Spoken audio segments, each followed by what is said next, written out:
Welcome to the Lance Wallnau Show. I'm so glad for all of you that are watching this and for those that are on the podcast listening. Listen, be optimistic and be hopeful, because what God is doing right now is something that Jesus said, you do not understand, but afterward you shall. There is a movement in the land, and God is not giving America over to the devil. This nation, we are in a battle for, but I see ground we're taking and we're winning. And by the way, even in the midst of economic shaking, there's evidence that there's a restraining force that is keeping America still solvent in spite of the madness of Washington. And I want you to have the knowledge and peace of mind that comes with being prepared for the shaking that is coming. I myself am learning about real estate, gold, silver, learning about food storage and supply, learning about cryptocurrency. It's not going away. This whole thing about digital currency is going to be the wave of the future. And before it gets taken over by government, there's going to be a period of time in which people are going to be able to prosper. It's like anything else. Knowledge is power. I want you to get access to special teaching we prepared for you. What are we calling it? The Great Wealth Transfer? Yep, that's it. And it's that there is a shift going on right now. You do not have to miss what is happening. The Great Wealth Transfer is the name of the product. Go to lancewallnau.com/great. lancewallnau.com/great and get a hold of the Great Wealth Transfer. And let's go into this powerful show today.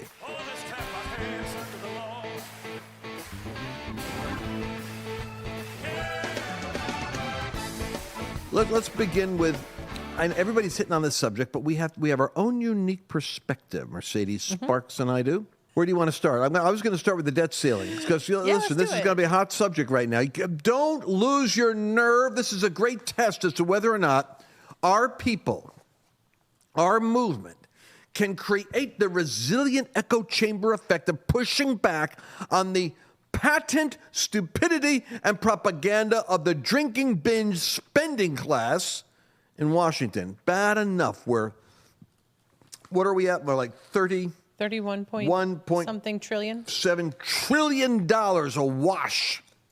And because that McConnell sold us out with Schumer, and they put together that disastrous bill, that the omnibus bill, on top of that ludicrous lying Inflation Reduction Act, which did nothing to reduce inflation.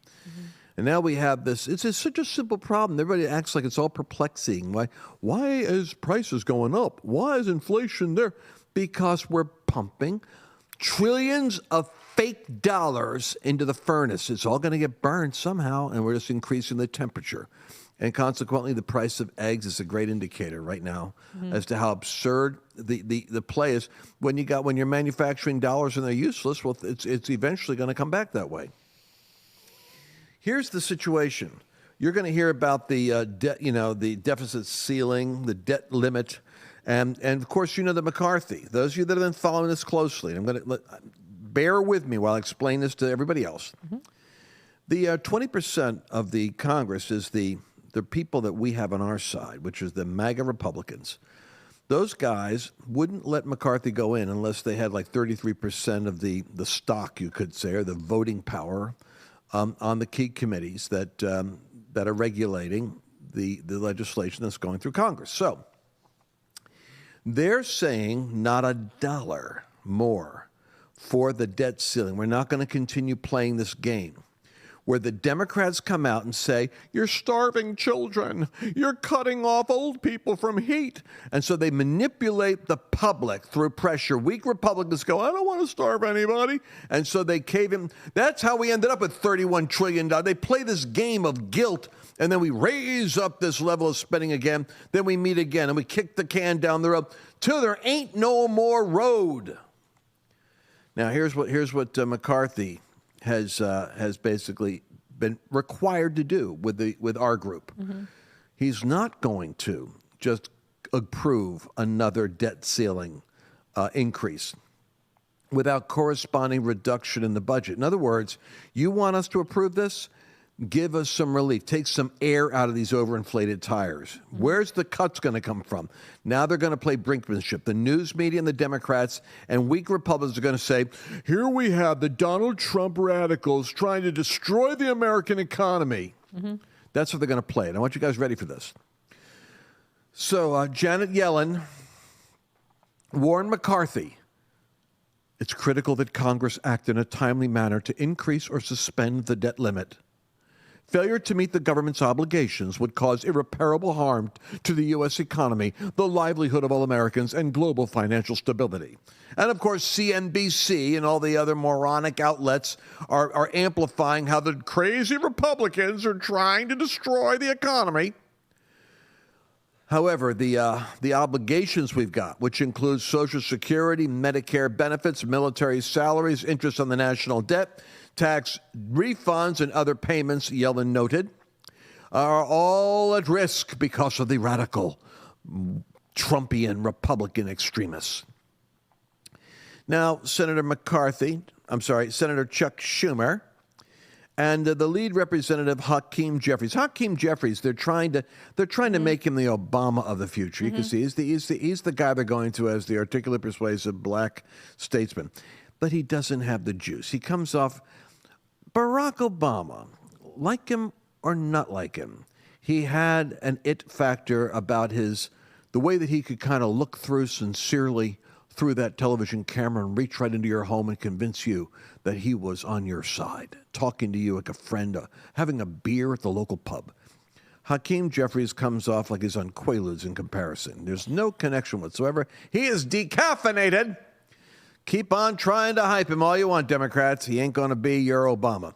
Congress must act on legislation to prevent a disastrous default. However, he's saying disastrous default.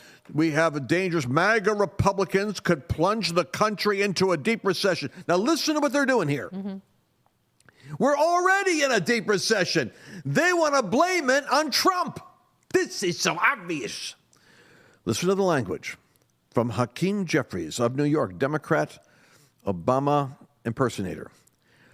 Republicans could plunge the country into a deep recession and lead to even higher costs for America's working families on everything from mortgages and car loans to credit card interest rates. In other words, we're already in a deep recession.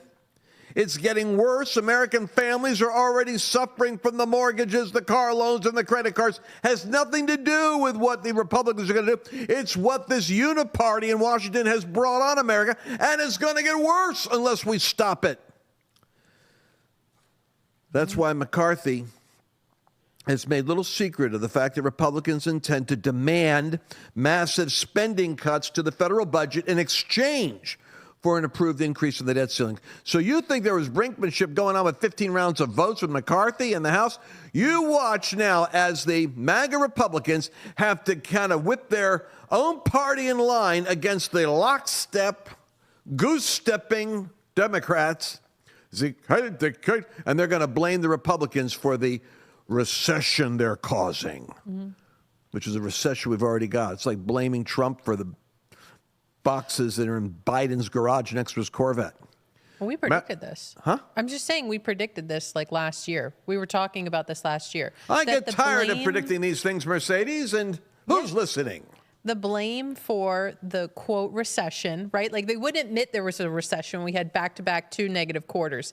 But it's going to be laid at the feet of the Republicans. And this is going to be dragged out. And you're right, because you know what stops getting paid? And Yellen says that we're going to stop putting money into pensions. I think it's a postal workers fund that's not going to give pensions. And so there's not money going in there. And you're right. And you're going to see the news stories. We're going to see the postal worker with their kids. You know, I mean, you're going to get all licking of that stamps stuff. for food. Yeah, exactly. You're going to get all of that. And meanwhile, I mean, Lance, I don't know if they raise the debt limit again, it's just going to fuel the inflation. It's insane. It's people, and they play the stupid game. You have to raise it so that we're being fiscally responsible. Stop opening up a new credit card. So here's what Steve Scalise says. I didn't know he was from Louisiana, Republican Louisiana. I was just in Baton Rouge, Louisiana. He doesn't sound like a Louisianian. Anyway, earlier this week, Steve Scalise, RLA, Louisiana, Republican compared the U.S. borrowing limit to a household credit card, saying, the nation needs to curb spending the same way a person with a maxed out credit card would. If your third credit card is maxed out. Here's what he says. At the same time, you're dealing with debt limit. You're also putting mechanisms in place so you don't keep maxing it out. Scalise said to reporters on Capitol Hill, because if the limit gets raised, if we keep raising, you see what we're doing now is, here's the limit. And here's what's happening. You're hitting the limit, people. Stop spending it. And here's what the Democrats are saying. Raise the limit, or we're going to default on a lot of stuff. Understand this. The limit's here. They're saying, raise it. Okay. Raise it. Okay. Raise. At some point, it blows up. But that money, you know what I'm saying? The money doesn't exist. There's a deficit, right? We don't have enough money because we don't take enough in through taxes. And so then we're borrowing for the rest of it. That's the whole problem. We're not getting enough through taxes, so we're printing it to make up for it. It's like if your household income was $100,000 and you were spending $120,000 or $140,000 a year, and every year you're over 20, every year you're over another 40,000, and it compounds and it compounds, and we're at a point where we may not even be able to service our debt. That's how much debt we have. In other words, you reach a point where your income isn't enough to pay off the interest you owe on those credit cards. Correct. Exactly. And if they raise the debt again and we print more money, it's only going to make inflation worse. Interest rates are going to continue to rise, and the American people are going to continue to suffer. And you're going to have people defaulting on credit cards and all kinds of stuff. So once again, let me read you what Scalise said. It's important we develop this, because I really do think that there's a principle of cognitive collective consciousness. The more Americans understand this, the more deeply we understand it, the more we're likely to be remedying it. Because I really believe it's like nobody feels like it's their responsibility. And yet it does fall back on us. You're on the plane that is being piloted into a disaster. Scalise says, because if the limit gets raised and you don't go to the store the next day, and you don't go to the store the next day and max out your credit card again, you start figuring out how to control the spending problem in your family budget. This has been going on for far too long. We have got to confront this. So, yes, a default on the Treasury bonds could throw the U.S. economy into a tailspin as bad as the Great Recession. The research firm Moody Analytics warns September 2021. So McConnell's going to come out and give a kind of like a sober lesson on to talk behind the scenes. You can't let this default. We can't put the whole economy. We can't jeopardize the whole economy. So then McCarthy's going to go back to the radicals in the base, fueled by us, and say, well, I don't know what we're going to be able to get from him. But the fact that he's in this rough spot shows that it's going to be a battle of public persuasion. Just make sure whether you're the Flashpoint Army, the War Room Posse, or your Wallnau's Warriors, whatever you call yourself, you need to know what the facts are, because everyone around you is succumbing to the zombie group think, and they're not thinking it through. That's why you're a leader. We could just stop spending money overseas until the debt's paid. Yeah, maybe we don't want to put all these billions of dollars into a stupid war with Russia, and maybe put it on our own border to shut down the fentanyl and sex trafficking and crime costs. And by the way, we're paying out of our debt. We're funding the food, education, medical, and sustainability of millions of unwanted, unvetted foreigners who are coming through our border, while we're giving billions to cartels to traffic them. Just an idea. Right now, the taxpayer per citizen liability is $541,000. In order to pay off the national debt, every citizen is liable $541,000. Just no, you really have to fix that, because half of them, over 50%, don't pay taxes because they don't work and pay taxes. So, or they're working for the government, or they're 10% are too old, or they're too infirm or feeble, or they're too young. So that means it's the other half that have to carry. It's 1 million.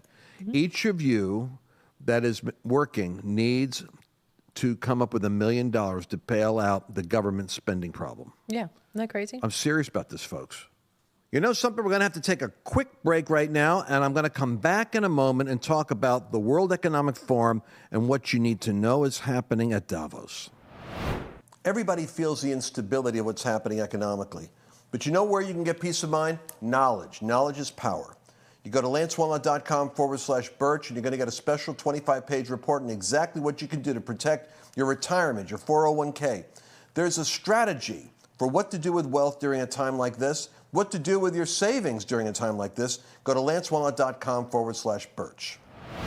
So that brings us around to what's happening at the World Economic Forum. This is Ron Economics. Now, quick update here. You know, Davos, we've educated you. The War Room has done a great job of talking to us about the World Economic Forum and Klaus Schwab and Yura Hanani and his, the so-called prophet.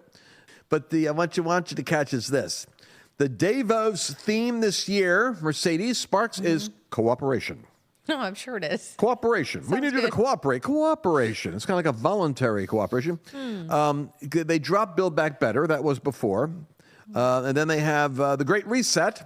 But, those are like buzzwords for us that just do not work. So they're trying to find a new word, cooperate. Who would hate cooperation? So cooperation is the theme. Compelled cooperation. Well, compelled cooperation. And the globalist corporations are producing the new global serfs where you're all going to serve. You're going to own nothing, but you'll be happy. They'll own everything and give you what you need when you want, the same way that you take care of your dog Winston at night. You give him what he needs, and you lock him in a cage. I don't lock him in a cage. Come on now, you do. You've taught him to love his cage. You told me your dog loves his cage. He does. He likes to lay in it, even when he's not stuck in there. And we only put him in when we leave the house. You taught him to own like nothing and be happy. Believe me, he's very happy. I see what I mean, people? That's how they treat you. That's how they plan on treating you. But I'm bringing that up because I just want you to know that, however, I must repent of something. We do a broadcast called Flashpoint, and I do this with the Victory channel, and it's on Pluto and various other channels. And we do this. I don't know how many people see it, but everywhere I go, I run into people that watch it. Maybe some of you know what I'm talking about. Anyway, we had a segment last night where we had a list of, like Christopher Wray is at Davos. Jack Kemp, or not Jack Kemp, but Brian Kemp, Governor of Georgia, is at Davos. Coons is at Davos. I expect him to be there. Manchin is at Davos. Kirsten Sinema. And so to many in our tribe, and many of us that are all suspicious about what goes on at Davos, it's almost like the Epstein Island for globalists. They go there in order to conceive in their nefarious ways plots and plans to take over the earth. I'm not saying that they're all Epsteinians. I'm saying you're holding your head like you're no, gonna. It's just something you put these words together sometimes, and I'm like, oh my gosh, Well, but the Epstein Island was all about the trafficking of children and them being exploited. It was, and so it's like it in the sense that it is a geographic location where demonic and nefarious destructive agendas are birthed and advanced for the destruction and manipulation of mankind. All right. However, that's the way we look at it, but I have to change that. I'm telling you something. It's actually a place where global leaders go. But look, Trump has spoken there. President Xi of China has spoken there. Curiously enough, Putin used to speak there until he decided to opt out of the World Economic Forum in Davos. And then what happened? They went to war with Russia because he realized he wasn't going to cooperate with them. He wasn't going to go into their globalist agenda. He likes being a nationalist. He has hopes and dreams for the Soviet Union. China, by the way, has hopes and dreams for China. They're going to control you. We're going to talk about that in a minute. You're going to be serving China. None of these countries, other than the nut jobs in Europe, think the whole world wants to go ahead and be green, eat insects, have kind of like, everybody wants to rule the world, but only the Europeans are naive enough to think that they all want to share it equally. They don't. The caliphates in Islam are going to want to take it over. China Dragon's going to want to take it over. The glories of Russia, the Soviet Empire, lost and restored, is what Putin's got in his imagination. It's the United States, Canada, and then it's the nuts in Europe that actually think the whole world wants to just kind of be a groovy kind of a environmentalist haven, like a college campus for woke graduates. It ain't going to be that way. Anyway, human nature is such that it's that the nation is the world is breaking up into its constituent parts, and the Davos delusion, along with the Trudeau and other acolytes. By the way, Buttigieg and Trudeau are both honorary graduates of the training of the World Economic Forum Fast Track for Young Leaders. Mm-hmm. They actually are grooming. They are grooming future globalist empire leaders for their global system. But here's the part that I want you to catch. It's not all bad. So on Flashpoint last night, we were going over this list, and I have to repent of something, because I said, well, Brian Kemp is on that list, and he's on it because, anyone who's going to Davos is obviously revealing they're part of the Darth Vader cult. But that's not true. It's a leadership gathering. It's a money gathering. It's a place to go network, schmooze, and do business. And if you're in a business world, you understand what I'm talking about. Yes, they are working together to come up with plans to take over the world. I understand that. But on the other hand, you get to go there and you get to exchange ideas and speak your mind. Now, Kemp went there, and to my understanding from the little bit of the video that I saw, he spoke about how his state opened up COVID against the COVID policies of the World Economic Forum. He said, we opened up our state because you guys were killing economies. And he was talking about the sovereignty of nations, about independence of energy, not being dependent on their environmental agenda. In other words, this is a place where I just want to acknowledge that not everyone that goes there is going there to be part of selling out America. They might be going there to develop business connections and to advance their own vision of how the world should work. I'm just putting it out there. You don't think Brian Kemp sold out America? No, but I'm just imagining your comments right now. Like, as this is playing, I'm provoking. Lance Lance has been replaced by a clone. I've been taken over by a bot. Donald Trump spoke there. Remember that? And he said America's open for business. If you guys forgot, I'm just trying to remind you that the predominant prevailing worldview at Davos is globalist, but that they invite leaders from around the world. And if we can find a couple of I guess what I want is I want them to invite me to speak. But, my gosh, Lance, Tulsi Gabbard. I want them to invite me to speak, and I want to share with them why they must. The Seven Mountain Mandate. The Seven Mountain Mandate. How we can take over the world to the Seven Mountains. Did you know Tulsi Gabbard was also a part of the young globalist leaders? So you're saying they're grooming them. I don't know if you put Tulsi in that category, but my point is that they're trying. They're doing what I would do if I wasn't a Christian. Mm-hmm. They're trying to figure out how to create a world that works and leaves no one out. And they're doing it with their own woke worldview. And basically, if the church doesn't have a vision, if Christians don't have a vision for how the world works, which we don't, our vision is the Antichrist takes over, and if Jesus doesn't come back, the whole world, and he comes back and basically judges the system and sets up his own empire, mm-hmm. his own kingdom. I mean, let's face it, that's what Christian theology says. But that's not necessarily all the sum total of what Jesus taught. What Jesus said is, go into all the world and make disciples of nations, teaching them to observe these things that I taught you. It's that fundamental influence of Judeo-Christian foundations in Europe and in the West and in the United States that is responsible for the greatest surge of scientific progress in mankind. The greatest period of prosperity has come from those nations that are actually embraced and woven together with a biblical worldview influencing it. One of the premises, I'm going to move on from here, of the World Economic Forum is that they are filling the void for the collapse of Christianity in the West. So you could say they see themselves as the next evolution of thought. That Christianity, which they call Western values, in the inevitable collapse of Western values, one of their 10 propositions for the Economic Forum is the collapse of Western values. It's not able to hold up the complexity of the world which we're in right now.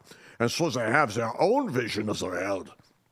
And what it is it's a world where the elites know better than you, And in a humanitarian way, they're going to work in cooperative ways to cure the globe of viruses and environmental extremism and dangers and create a universal income and a system of global order where those that are smarter than you will be in control and you'll own nothing but you'll be happy. And you'll basically have no voice in the affairs because the elites know better than you how to rule the world. Otherwise, why would they be in charge with all the money if they weren't superior to you? That's the premise.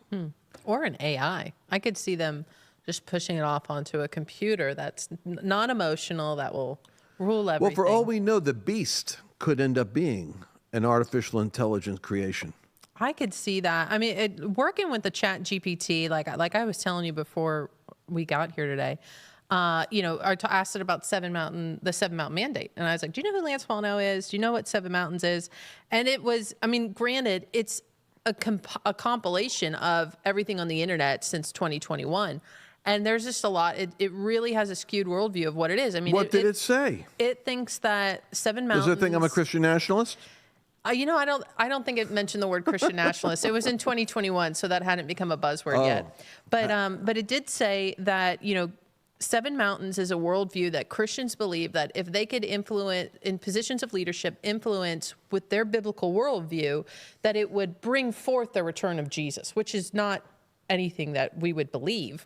In fact, I tried to tell it, I was like, actually, it's the complete opposite. In Revelation, it talks about things get worse and worse and Christians are persecuted. So that will bring forward, Jesus coming. But it was just fascinating because it absolutely has a skew towards it's dangerous for Christians to be in politics. And then you start kind of needling it and it's like, well, no, but it's there. The undercurrent's there, which is scary to think if you did have an AI. Let me say something for the sake of my audience out there, because not all of you are aware of the extent to which artificial intelligent computers and interaction programs have become popularized in the last 3 months. Meaning, there are versions of artificial intelligence accessible on the internet where you could start to talk to your friendly neighborhood computer like it's a person. It's a chat, like you're chatting with somebody you could chat online. With it. Yeah. And it actually is scary, the extent and the speed with which it will come back to you. I have a fictitious book I'm working on, a book which I think is a fantastic book with sheep and goats and wolves and all kinds of characters that become like human characteristics.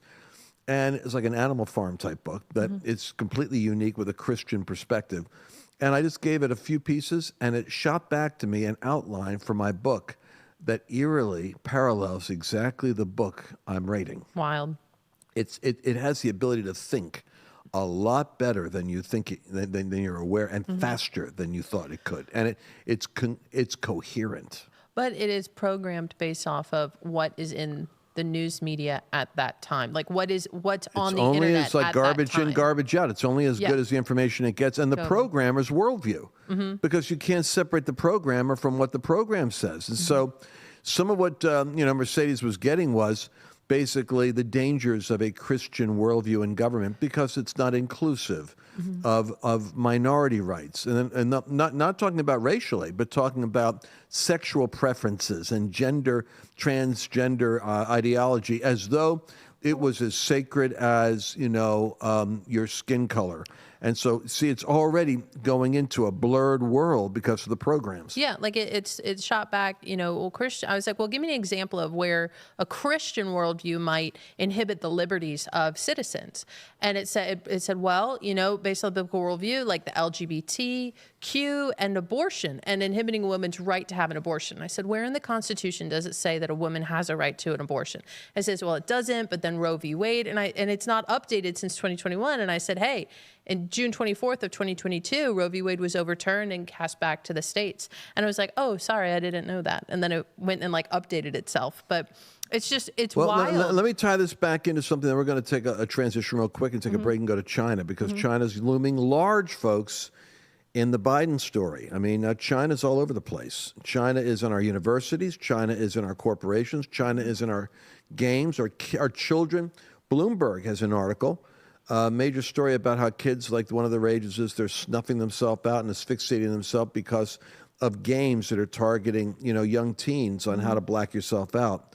and how to choke yourself and come back, with a rope or cord, something like that. And the kids are dying. Wow. And it's, of course, once again, it's TikTok. It's proliferated on TikTok in the West, curiously blocked in China, but flooding the West are experimental weird things that are killing kids. So we're going to talk about how China in various ways has a spirit upon it that is out to destroy America, and America better wake up. But before we go there, let's close out our Davos World Economic Forum thoughts with this I want to give you. With $300 trillion worth of global debt, forget about the $1 million America has per person, there's $300 trillion. Oh, yeah. Now you take that, America's have at least money. You take this and spread it around in Africa and in Brazil, you got there, in South America, you got nothing. So this is why the idea of, I think these guys don't care if there's an economic collapse because they're looking forward to the economic reset. The reset would include a global passport that would be digital with a currency that is digital. Here again, you and I wrote about this in 2020. A digital passport, because they don't want you to have a paper passport. They don't want you to have paper currency. They want to phase out. It really annoys me, by the way, when I've been in Florida and in California, and I've gone to coffee shops and they refuse to accept cash. Oh, really? I mean, the policy, it's in your face. We do not accept cash. They are so in the direction of the digital that they only want credit card and digital currency. They refuse your money. Yeah. Think about that. Well, another reason is just how the criminal element in California right now and stealing. So it could just be, hey, tap pay. I don't want to deal with cash pickups and bringing that to the bank. There could be that okay, too. interesting. There could be various reasons why. Yeah. But the digital passport. So I'm asking, why is the World Economic Forum into the digital passport? Well, I mean, so far passports have gotten by like driver's licenses. It's either having one or not having one is all you've needed to get on a plane and travel. What's wrong with the physical item? And the answer is the Communist Party has modeled for Davos the superior efficiency of the digital passport, because with a digital passport, you could shut down a person's mobility. With a digital currency, you could shut them off and punish them financially. Therefore, digital forces conformity to government faster than physical currency and a physical passport. Because your passport, your second passport, like you and I would have, that gets you to another country, that would be circumvented by the digital. They would say you can't go anywhere. So it's the CCP control. I think the faster that Americans understand their love of freedom is actually is under siege by big government, by the Uniparty, by Democrats, and by communists, that they want to control your life. The moment that that penny drops, you're going to see the next revolution burn the streets down, because Americans won't go for it. It's interesting, though, how they package it, though. They never come through the front door of like, hey, this is what we're going to do. It's always they create the crisis. They create the solution of the crisis. So you're talking about the digital dollar. Well, you're right. There's a global crisis of debt. And it's you say, oh, I don't think they care if it collapses. I think that they've orchestrated it. I think they've borrowed as much as they can borrow globally so that when one falls, like if Japan falls, then all of the dominoes fall. They want the global reset. Yeah, that's happening. I don't think there's any way around it. They want it. And the reason they want it is because they're immune from it. Because you know why? Because centralized banking in Europe, they're looking for the euro to become the new organizer of currency status. And they're looking for the centralized banks to be the basically centralized banking. And remember, these are corporations and bankers at Davos. I actually think the IMF is going to come out with their own currency. That's my prediction.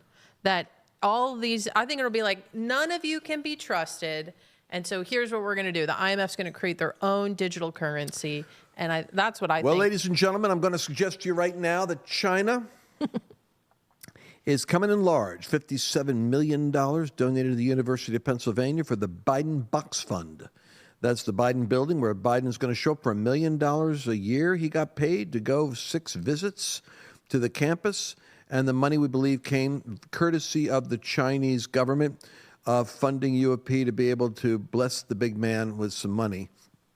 Meanwhile, we've got these boxes that are showing up in Delaware and at the campus office in Philadelphia, which is a lousy campus. I mean, it's a weird place for China to put their money because it's Philly. I grew up in Philly. I know Bucks County, Pennsylvania. That's where I grew up. And there's nothing pretty about it. It's this ugly part of town. Why would China pick that? They picked it because it would cooperate with their agenda for Biden. They're buying family influence. They want influence on the Biden family. Biden's granddaughter, so that's Hunter's daughter, was specifically invited to go as an exchange project to go meet in court, some key leadership in communist China. And she was invited and was told by the university she was chosen because of her last name and that they want to invest in goodwill with America. It's called buying influence. I mean, the paper trail is talking about it right now. You can read the documents. Wow. So anyway, the question is at the Hunter house, which he was renting from his dad. I guess this is where the Corvette was with the boxes in the garage. This is where Hunter had access to it. And forget the fact that the kid, had access to the boxes. He's paying his dad $50,000 like a month to rent the house. 4,500 square foot house would rent for like $5,000 in Delaware. But he's paying him $50,000, and one wonders if that $50,000 for 10 months wasn't $500,000 that he owed his father to give 10% back to the big guy for the money he was making in China. What I'm saying is these stories are going to be coming out. They're not going to go away. But I want you to hear Gordon. I guess this is Gordon Chang and this footage that you've got. Yeah, I think so. Because Gordon Chang. I don't know why we didn't have more. It's always Gordon Chang. It's interesting. I like Gordon, but we got one guy basically is the go-to guy on what's going on in China. You think we have like 5 or 6 experts on this, but Gordon does a segment here, 2 minutes and 30 seconds. I want you to watch it on warning because China is, remember the 7 mountains that we teach of culture that are either going to be occupied by healthy populists and nationalists or by unhealthy globalists or weird wokeists. And they are Hollywood, entertainment, media, business, academia, politics. And then over here we have religion and the family trying to protect themselves. But these big 5, my friends, academia and political and media and entertainment and business. Oh my gosh, watch how China is infiltrating and taking them over and strangling America by degrees we're not even aware is happening. Play that roll right now, would you?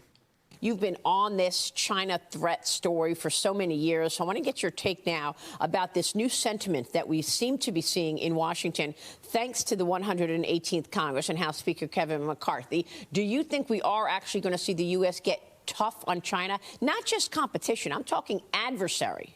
Yeah, I hope so. But, there's a lot of resistance because China has a lot of friends in Washington, D.C. And it's not just the business community, not just the financial community, but, universities, colleges, all the rest of it. The thing about this select committee, it's good that they did this, but the point is we already have a Congressional Executive Commission on China. We have the U.S.-China Economic and Security Review Commission, and really, we know everything. We just need to act. So I hope that Mike Gallagher, who's going to be the chairman of the Select Committee, moves fast. Well, how is it possible that the CCP has been able to get, as Secretary Pompeo says, inside the gates of America? And that's what really you're seeing. They are in academia. They are in Hollywood. They are in business, global business. And that's why they have all of these, quote unquote, lobbyists for communist China across this country.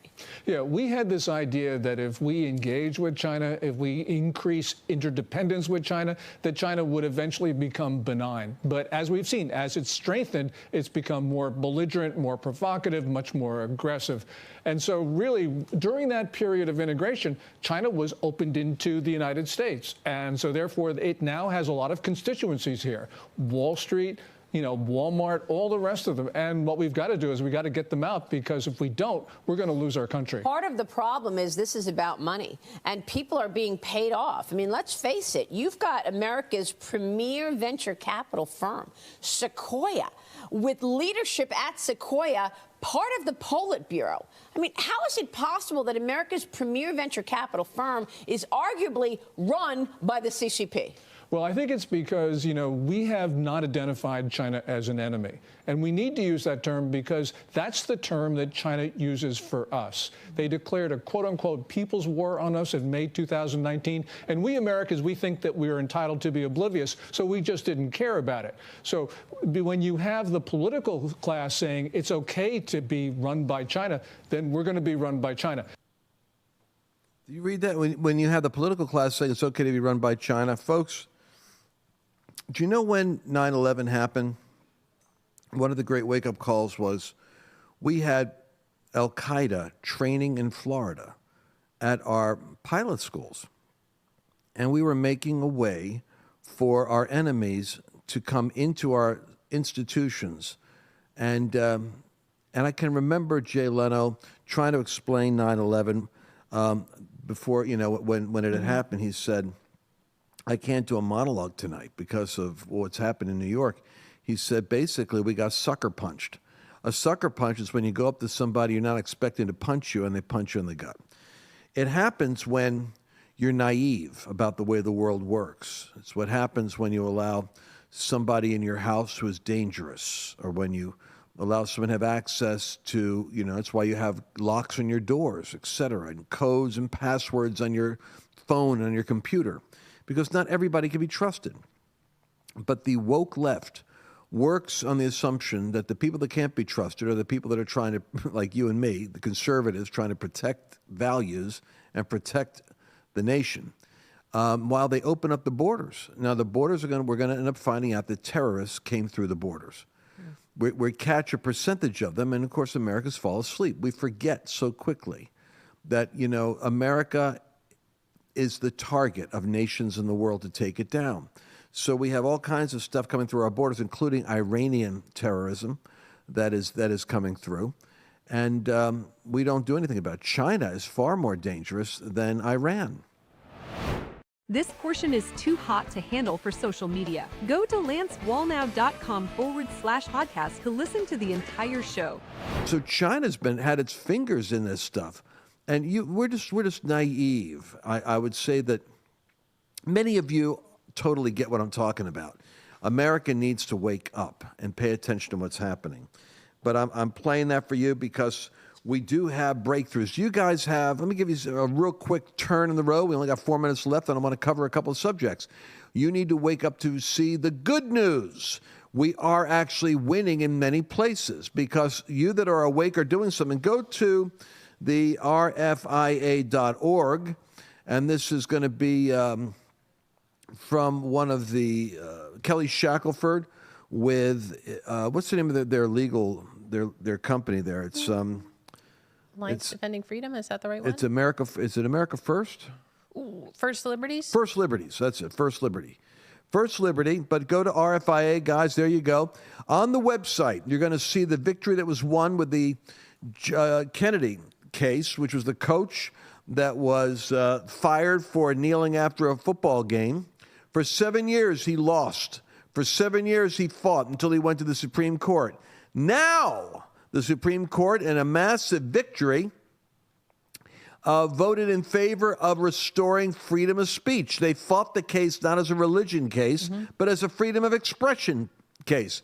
As a result, a football player can now ask his teammates, plus opposing players, to pray together on the field after a game. Those of you listening by podcast, make a note, rfia.com. You can go check it out.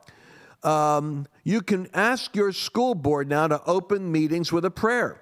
Your city can put up a menorah or a Hanukkah, nativity scene for Christmas.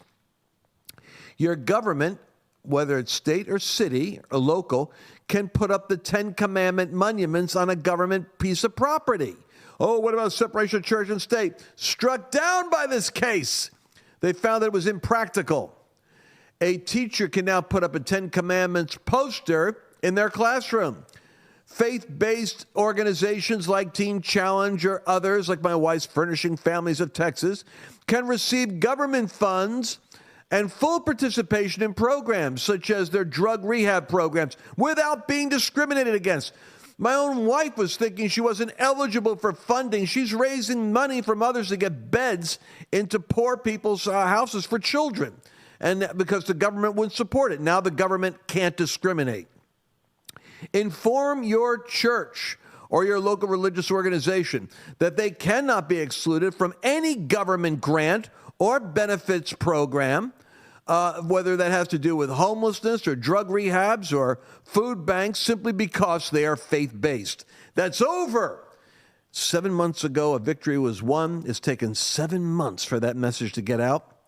But the case overturning the Lemon decision by the Supreme Court, which was the main decision out of which 7,000 citations were made for monuments to come down. For every monument Antifa took down, you can put 10 up right now. That will support your values. Our problem may very well be that when we win, we don't know how to exploit our own victories, and we're not working together to get the message out. But I'm telling you that because I want you to know we have one, and it's a powerful, powerful thing. Well, we only have this one last minute. I'm going to tell you what you got to do. You got to go to lancewallnau.com/podcast and watch the story covering this update. I just did it live. Look at our January 14th broadcast. Major movie may put prayer back in schools, the name of the podcast, because I interviewed the producer of the Coach Kennedy story. They're putting a movie out to talk about the man's ordeal, what he went through and how he won. And then the plan is, from state to state, this movie is going to be played, and you're going to see a push in legislation to bring 2 minutes of inspirational silence back in every school. We're not only winning in the legal battle, I believe we're going to see prayer or a moment of silence coming back into schools. Go to lancewallnau.com/podcast. Look for Major Movie to put prayer back in school, and we'll be seeing you again next week. You don't want to miss these broadcasts. Thanks for listening to this Lance Wallnau broadcast. If you enjoyed today's show, make sure to subscribe and share the episodes. See you tomorrow. Friends, the news headlines prove only one thing, and that is that the world is actually a very fragile place right now. And that means the time to prepare is now for more instability. So let me ask you, do you have enough emergency food on hand to get you through a severe shortage? Most people actually don't. That's why I recommend the My Patriot Supply. And right now at lancewallnau.com/Patriot, you could save $150 off of a vital 3-month emergency food kit. That's a kit that actually contains a whole lot of different kinds of meals. They're actually tasty. They got 2,000 calories a day in them. And we're talking about breakfast and lunch and dinner and a combination of different meals. That's going to be lancewallnau.com/Patriot. Save your $150. Get a hold of the 3-month food supply and do it now. Don't be a victim. Don't live at the last minute and decide that you're going to do it when they don't have the product. But take action. lancewallnau.com/Patriot. You'll be glad you did.